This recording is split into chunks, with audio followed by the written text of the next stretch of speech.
السلام علیکم۔ یوں تو قرآن کریم فرقان حمید بے شک بے حد فضیلت والا ہے، لیکن قرآن کریم فرقان حمید کی ہر صورت الگ سے ایک فضیلت رکھتی ہے۔ سورہ واقعہ کی فضیلت سنتے ہیں جناب پیر صاحب کی زبانی، تو آئیے چلتے ہیں سنتے ہیں۔ نبی کریم نے وعدہ کیا ہے کہ تو سورت واقعہ پڑھ تیرے گھر میں فاقہ نہیں آئے گا۔ حضرت عبداللہ ابن مسعود رضی اللہ تعالیٰ عنہ بیمار تھے تو حضرت عثمان غنی رضی اللہ تعالیٰ عنہ تیمارداری کے لیے تشریف لے گئے اور جا کر کے کہا کہ آپ بڑے بیمار ہیں، آپ کی بیٹیاں زیادہ ہیں، میں چاہتا ہوں کہ خزانے میں سے کچھ مدد کروں۔ تو سیدنا عبداللہ ابن مسعود رضی اللہ تعالیٰ عنہ اٹھ کے بیٹھ گئے اور کہنے لگے امیر المومنین، اللہ آپ کو میری طرف سے میری بیٹیوں کی طرف سے بہتر صلہ دے، میری بیٹیوں کو کسی خزانے کی ضرورت نہیں، میں نے انہیں خزانہ دے دیا ہے۔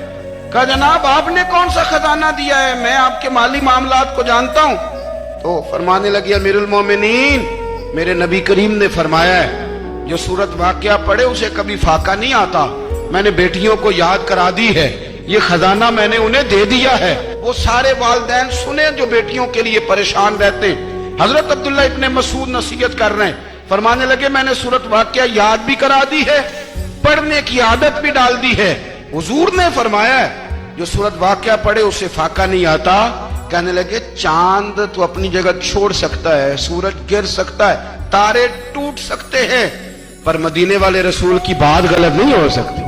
حضور نے فرمایا فاقہ نہیں آئے گا تو انشاءاللہ کبھی بھی نہیں آئے گا۔